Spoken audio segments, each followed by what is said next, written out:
Bonsoir à tous. Dominique Perrault, maire de Berthierville. Bienvenue à cette séance extraordinaire du 22 décembre 2021 à 19h, tenue par votre conseil municipal portant sur le budget 2022 et le programme triennal d'immobilisation 2022, 2023, 2024. Alors, aux fins de valider le quorum, je vais faire le tour pour la confirmation des présences. Monsieur Darvaux. Présent. Monsieur Frenière. Présent. Monsieur Lahaye. Présent. Monsieur Destrand. Présent. Madame Fontaine. Présent. Et Madame Lebrun. Présente. Donc, tous les membres du conseil étant présents et formant le quorum, je déclare donc l'ouverture de cette assemblée en présence de Mme Sylvie Dubois, directrice générale et greffière. Présente. Tout d'abord, nous allons débuter par une première résolution qui a pour but d'autoriser la tenue de la séance à huis clos. Donc, M. Frenière, s'il vous plaît. Oui, considérant l'arrêté ministériel numéro 2020-029, daté du 26 avril 2020, de la ministre de la Santé et des Services sociaux, qui précise que toute séance peut se tenir à l'aide de moyens permettant à tous les membres de communiquer immédiatement entre eux en raison de la propagande de la COVID-19. Considérant les règles applicables en vertu du décret 689-2020 et de l'arrêté ministériel numéro 2020-049 du 4 juillet 2020. Considérant que selon ce même arrêté, lorsque la loi prévoit qu'une séance doit être publique, celle-ci doit être publicisée dès que possible par tout moyen, permettant au public de connaître la teneur des discussions entre les participants et le résultat de la délibération des membres. Considérant qu'il est dans l'intérêt public et pour protéger la santé de la population, des membres du conseil et des officiers municipaux, que la présente séance soit tenue à huis clos et que les membres du conseil et les officiers municipaux soient autorisés à être présents et à y prendre part, délibérer et voter à la séance par visioconférence. En conséquence, je propose que le conseil accepte que la présente séance soit tenue à huis clos et que les membres du conseil et les officiers municipaux puissent participer par visioconférence. Cette résolution est appuyée par? Amélie Lebrun, j'appuie. Je demande le vote. Monsieur Darvaux? Favorable. Monsieur Frenière? Favorable. Monsieur Lahaye? Favorable. Monsieur Destrand? Favorable. Madame Fontaine? Favorable. Et Madame Lebrun? Favorable. Merci. C'est une résolution qui est unanime. Point suivant. Instant de réflexion, petit moment de réflexion. En cette période des fêtes, j'aimerais qu'on ait une petite pensée de remerciement, dans le fond, pour tous les bénévoles, autant à Berthierville, dans la région. J'ai visité la semaine dernière, j'ai eu l'occasion de visiter en toute amitié, les locaux en toute amitié. Et j'ai pu constater tout le travail, les heures, le bénévolat, mais les heures rémunérées, mais faites avec cœur. Je pense que dans cette période de grand rassemblement, même si on n'y aura probablement pas droit, je crois que tout le monde a droit à un peu de dignité. Et encore une fois, j'insiste souvent, mais ces gens-là qui donnent du temps, je pense qu'on pourrait avoir une petite pensée pour eux, pour les remercier du travail accompli. Donc, on prend quelques secondes, s'il vous plaît.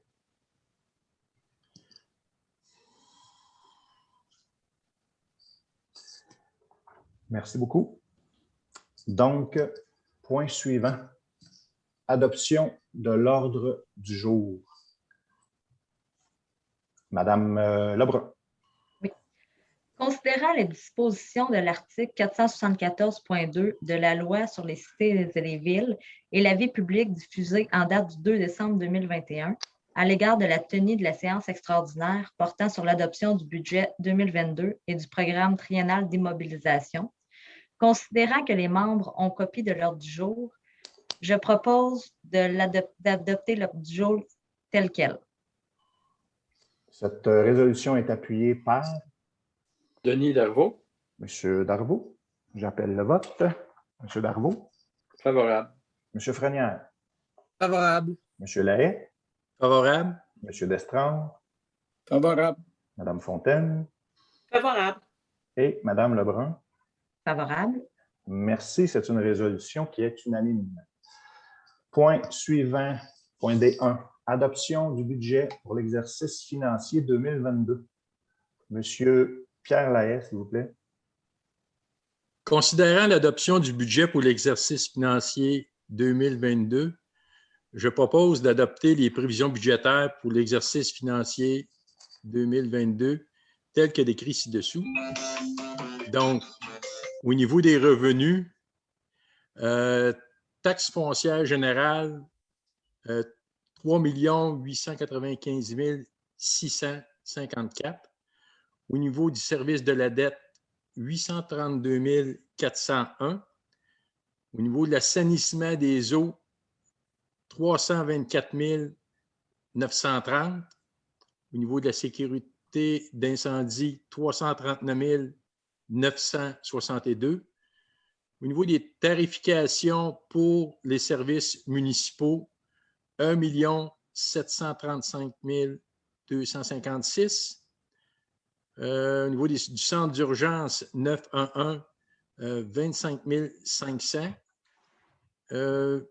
Paiement tenant lieu de taxes, 244 110. Au niveau des transferts, 233 241. Au niveau des services rendus aux organismes municipaux, 464 095. Au niveau des autres services rendus, 564 810. Au niveau des impositions des droits, 361 000 Au niveau des amendes et pénalités, 30 200. Au niveau des intérêts, 68 000 pour un total de 9 119 159 $. Au niveau des charges maintenant, au niveau de l'administration générale, 1 420 137 $. Au niveau de la sécurité publique, 952 975. Au niveau du transport, 1 909 661. Au niveau de l'hygiène du milieu, 2 284 075 $. Au niveau de la santé et bien-être, logement social, 21 211. Au niveau de l'aménagement, urbanisme et mise en valeur du territoire, 158 485. Au niveau des loisirs et culture, 1 697 860. Au niveau des frais de financement, c'est-à-dire les intérêts, 251 835. Au niveau de l'amortissement des immobilisations, 1 700 000 $ pour un total de 10 396 239. Maintenant, au niveau de la conciliation à des fins fiscales, immobilisation, amortissement, 1 700 000. Au niveau du remboursement de la dette, 722 385.